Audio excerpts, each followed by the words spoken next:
Saya ingin Anda membayangkan satu malam, breaking news muncul di semua layar televisi yang memberitakan bahwa Amerika Serikat resmi melancarkan serangan militer ke Iran. Dalam hitungan jam, harga minyak melonjak naik, pasar saham rontok, dan nilai tukar rupiah melemah. Dunia panik.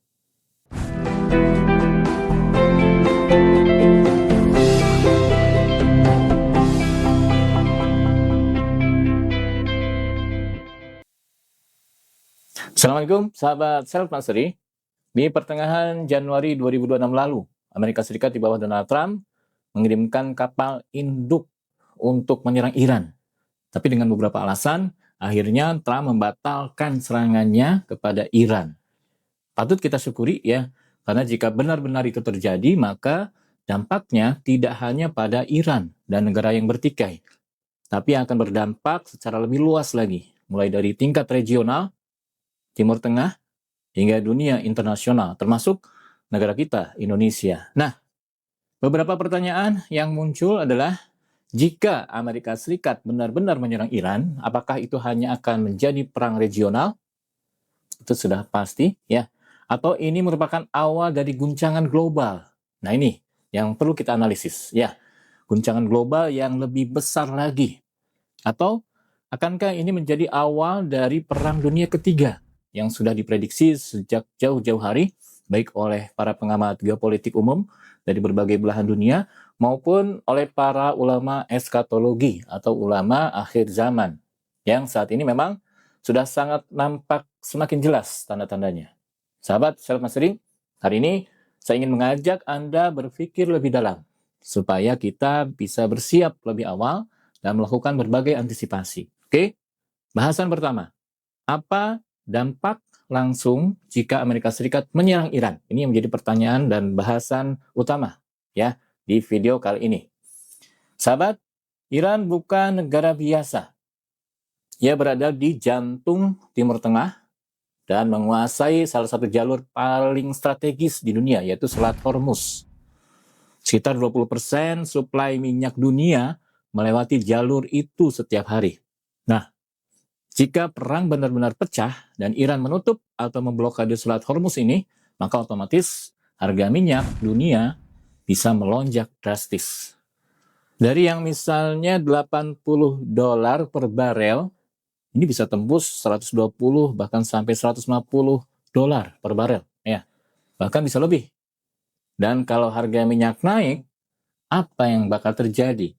Pastinya biaya transportasi naik, ya, itu yang langsung dampaknya. Harga pangan naik, ya, terdampak. Biaya produksi naik, biaya konsumsi naik, dan secara umum inflasi global melonjak naik. Ingat, kita tidak hidup di dunia yang terpisah, ya. Kita hidup di dunia yang saling terhubung. Nah, ini juga yang sepertinya dihindari oleh Trump, sehingga dia membatalkan serangannya ke Iran. Padahal kapal induknya sudah berada di perairan Timur Tengah. Nah, dampak perangnya bukan hanya lokal Iran, tapi akan berdampak langsung pada titik-titik strategis. Selain Selat Hormuz, ya, dan Teluk Persia atau Teluk Arabia, yang berbatasan langsung dengan Saudi Arabia dan negara-negara Teluk lainnya, Iran juga memiliki jaringan milisi proksi di Yaman, ya, di Libanon, di Suriah, yang bisa berhadapan langsung dengan Israel sebagai sekutu Amerika Serikat. Oke, berikutnya, poin bahasan kedua. Apa dampak ekonomi secara global jika Amerika Serikat menyerang Iran? Sahabat, Self Mastery, perang besar antara Amerika Serikat dan Iran tidak akan berdiri sendiri. Ini bisa menyeret kekuatan besar lain seperti Rusia dan Cina di pihak Iran, dan dari pihak Amerika Serikat tentunya akan melibatkan NATO, ya, Eropa dan sekutunya, ya, dan kekuatan militernya NATO. Ingat, pasar global tidak menyukai ketidakpastian. Investor akan lari ke aset aman seperti emas. Bursa saham bisa anjlok, bahkan dolar pun bisa anjlok, ya. Negara-negara dengan utang besar dalam dolar akan terpukul pastinya. Dan jika konflik meluas, bukan tidak mungkin dunia akan masuk ke fase stagflasi. di mana inflasi melonjak tinggi plus pertumbuhan ekonomi melambat. Dan sejarah menunjukkan setiap perang besar selalu meninggalkan krisis ekonomi global. Berikutnya, poin bahasan ketiga. Dampak geopolitik. Peta dunia bisa berubah. Nah, sahabat Self Mastery, Timur Tengah adalah wilayah sensitif. Ya, jika Iran diserang, kelompok-kelompok proksi di Lebanon, Irak, Suriah, bahkan di Yaman bisa ikut bergerak. Ya, dan tentunya Israel akan siaga penuh. Negara-negara Teluk akan meningkatkan keamanan. Konflik bisa meluas menjadi perang kawasan. Dan di level global, kita bisa melihat dunia semakin terbelah secara tajam antara blok barat yang dipimpin Amerika Serikat, Israel, dan blok timur yang dipimpin oleh Rusia dan Cina. Kita sedang hidup di era multipolar saat ini, dan perang bisa mempercepat fragmentasi global. Lalu berikutnya, poin keempat. Bagaimana dampaknya untuk Indonesia? Nah, sekarang pertanyaannya, apa dampaknya untuk kita di Indonesia? Kita tahu, Indonesia bukan negara yang terlibat langsung dalam perang besar ini. Tapi ingat, kita ini adalah negara pengimpor minyak mentah. Jadi, jika harga minyak dunia melonjak, maka subsidi BBM pun akan membengkak ya.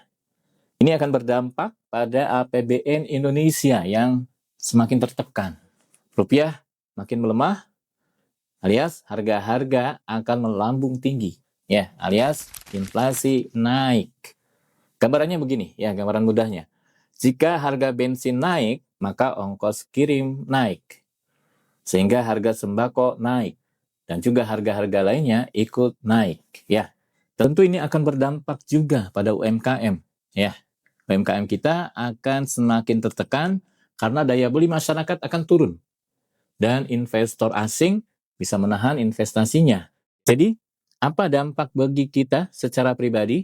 Nah, biaya hidup kita akan semakin naik. Jadi, apa dampak bagi kita secara pribadi? Tentunya, biaya hidup kita akan semakin naik. Ya, jadi persiapkan dari sekarang. Oke, berikutnya poin bahasan kelima. Bagaimana dilihat dari perspektif eskatologi Islam. Nah, sebagai seorang Muslim, saya juga melihat ini dari perspektif spiritual. Timur Tengah dalam banyak riwayat memang menjadi wilayah yang terus bergejolak menjelang akhir zaman, di mana Baitul Maqdis atau sekarang dikenal dengan nama Yerusalem merupakan pusat spiritual dunia, ya, pusat spiritual agama-agama samawi yang saat ini tengah diperjuangkan oleh pihak yang menentang keimanan kepada Allah Ta'ala, ya, untuk benar-benar dikuasai dan akan dijadikan sebagai pusat kekuasaan mereka terhadap dunia. Ini adalah fase akhir ujian dari Allah untuk orang-orang yang beriman kepadanya. Dan penting untuk difahami bahwa eskatologi bukan untuk membuat kita panik, ya, tapi untuk membuat kita sadar bahwa dunia ini memang tidak kekal, bahwa Allah memiliki skenario dalam kehidupan dunia ini, bahwa Allah telah memberikan kabar nubuah. Nah, ini yang penting ya, yang sampai saat ini terus-menerus terungkap satu demi satu ya, dan bisa kita kenali, bisa dikenali oleh orang-orang yang mendapatkan cahaya petunjuknya, bahwa hari akhir dan hari berbangkit benar-benar ada ya. Dan setiap krisis adalah pengingat bahwa tempat bergantung utama kita bukan pada harta kekayaan ya, bukan pada negara adidaya, tapi pada Allah Subhanahu wa Ta'ala. Sekarang coba kita bicara alternatif solusi dan antisipasi. Apa saja yang bisa kita lakukan? Pertama, ketahanan finansial pribadi. Nah, dalam skala mikro, kita bisa lakukan ini ya. Kurangi utang konsumtif. Siapkan dana darurat minimal 6 bulan ya, amankan. Kemudian lakukan diversifikasi aset. Jangan hanya pada satu sumber penghasilan ya. Dan siapkan aset lindung nilai. Nah, ini yang penting ya. Siapkan aset lindung nilai seperti emas. Meski saat ini nilai emas sudah hampir mencapai 3 juta per gram ya. Tidak ada kata terlambat ya. Meski ini harusnya dilakukan beberapa tahun sebelumnya ya, beberapa tahun lalu. Saya sendiri sejak sekira 5-10 tahun lalu sudah mengantisipasi aset lindung nilai ini. Jadi alhamdulillah aman ya. Nah, sekarang harga emas batangan Antam ya menjadi acuan. Per gramnya sudah mau tembus 3 juta rupiah ya. 3 juta rupiah per gram untuk emas batangan ya, bukan perhiasan. Nah, ke depan prediksi saya akan melonjak naik lagi dalam kondisi seperti ini. Mungkin sampai 4 atau 5 juta per gramnya ya. Dan mungkin juga bisa lebih. Oke? Berikutnya, antisipasi kedua. Nah, ini berhubungan dengan spiritual ya, kesiapan spiritual. Krisis global ini sebenarnya sejatinya adalah ujian keimanan ya, ujian mental, ujian karakter. Orang yang panik akan reaktif, orang yang sadar akan responsif. Nah, self mastery di sini bukan hanya soal bagaimana cara mencapai kesuksesan, tapi juga soal ketenangan dalam menghadapi berbagai badai ya, berbagai badai kehidupan. Nah, jika kita mengacu pada nasihat nubuah Rasulullah SAW, salah satu solusi agar terhindar dari kerusakan masif akibat perang besar ini, ya, perang dunia ketiga atau dalam literasi hadis dikenal dengan Malhamah Kubro, adalah mempersiapkan kehidupan di desa-desa, ya, atau di kampung, dan hindari kehidupan kota-kota besar, kota-kota metropolitan yang telah terbasuh oleh sistem global, ya. Bagi Anda yang memiliki anggaran cukup, bisa menyiapkan rumah tinggal di pedesaan, ya, yang membangun kemandirian pangan, dan idealnya membangun komunitas. Tapi ini tentu tidak mudah ya. Paling minimal menurut saya adalah bagi yang masih memiliki kampung halaman tempat mudik, ya, bagi Anda yang masih hidup di kota-kota besar, Anda bisa mempersiapkan rumah orang tua di kampung Anda menjadi alternatif solusi, ya, ketika mega badai ujian itu datang.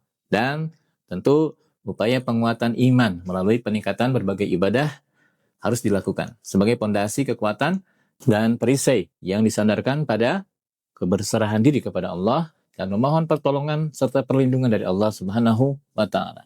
Oke, sahabat self mastery, jika benar Amerika menyerang Iran, dunia mungkin akan berubah cepat ya.